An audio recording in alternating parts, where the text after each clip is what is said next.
السلام علیکم رحمۃ اللہ وبرکاتہ۔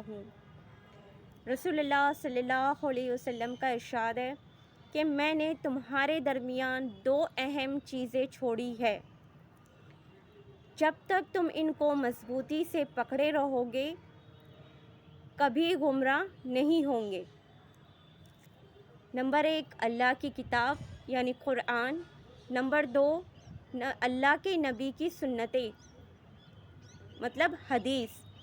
اگر ہم نے قرآن کو سمجھ کر پڑھنا سیکھ لیا، اس پر عمل کرنا سیکھ لیا، اور نبی کی سنتیں یعنی حدیث کو سن کر سمجھ کر دوسروں تک پہنچایا، تو ہم کبھی اس دنیا میں گمراہ نہیں ہوں گے۔ اگر ہمارا یہ مائنڈ سیٹ پہلے سے ہو نا کہ ہم اس دنیا میں کیوں آئے ہیں، اللہ کی عبادت کرنے کے لیے، اپنی آخرت بنانے کے لیے، تو ہمارے لیے دین پر چلنا اور دین کی باتوں پر عمل کرنا آسان ہو جائے گا۔ جب تک ہمیں یہ پتہ ہی نہیں ہے ہم دنیا میں کیوں آئے، ہم تو بس جیسے کہ مزے کرنے آئے ہیں، ہے نا، رشتے بنانے آئے ہیں، ہم بھول گئے ہیں کہ ہمیں اس دنیا میں کیوں بھیجا گیا ہے، آخرت بنانے کے لیے۔ تو یہ غم، یہ پریشانی ہمارے سامنے کچھ بھی نہیں رہے گی۔ اگر ہم نے یہ مائنڈ سیٹ پہلے سے کر لیا نا، تو سچ میں میری پیاری بہنوں، جو آج ہم غم پریشانی میں ہیں نا، وہ نہیں رہیں گے، کیونکہ ہمیں آخرت کی فکر کرنی ہے۔ دنیا کی تو فکر کرتے کرتے ہم مر بھی جائیں گے، لیکن کوئی ہمارے ساتھ آئے گا؟ قبر میں آئے گا ہمارے ساتھ میں؟ کوئی نہیں آئے گا میری پیاری بہنوں۔ اسی لیے دنیا بہت تھوڑی سی ہے اور آخرت بہت بڑی ہے، تو ہمیں آخرت کے لیے سوچنا چاہیے۔ ہمارے نبی پاک صلی اللہ علیہ وسلم نے کتنی محنت کی، دین پہنچانے کے لیے کتنی محنت کی، یہاں تک کہ ان کے اوپر اللہ اکبر اللہ اکبر اللہ اکبر، ان کو پتھروں سے مارا گیا، کتنی انہوں نے ذلالت سہی، تب جا کر ہمارے پاس یہ دین آیا۔ اور ہم دین کے لیے کیا کر رہے ہیں؟ نماز نہیں پڑھ رہے، نبی کی سنتوں کو عمل میں نہیں لا رہے ہیں، ہم دنیا میں مست ہیں، دنیا میں غم ہے، دنیا کی الجھنوں میں غم ہے۔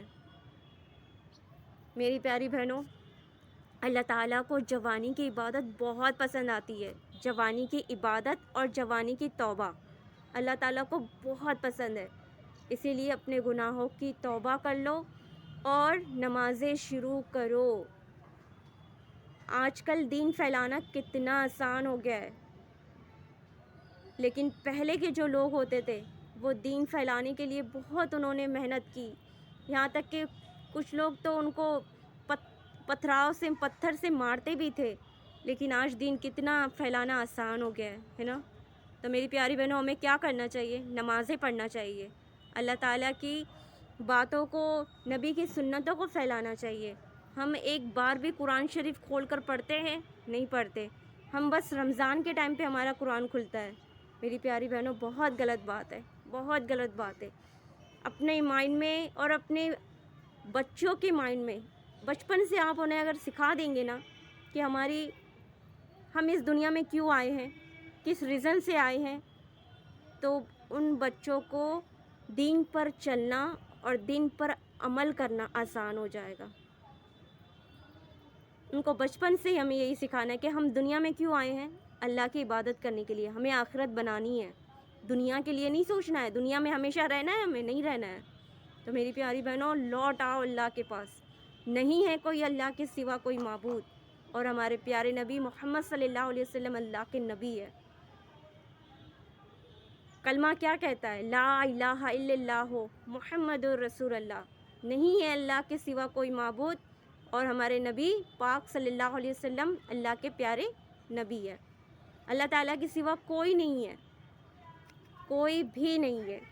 اللہ تعالیٰ عرش کا فرش کا مالک ہے، بادشاہ ہے، ان کی جتنی تعریف کی جائے اتنی کم ہے۔ میری پیاری بہنوں، چھوڑو دنیا کے غم، نمازیں شروع کرو، اپنے بچوں سے کہو، اپنے آس پاس والے لوگوں سے کہو، اور لوٹ آؤ، نماز پڑھو بہنوں، نماز پڑھو۔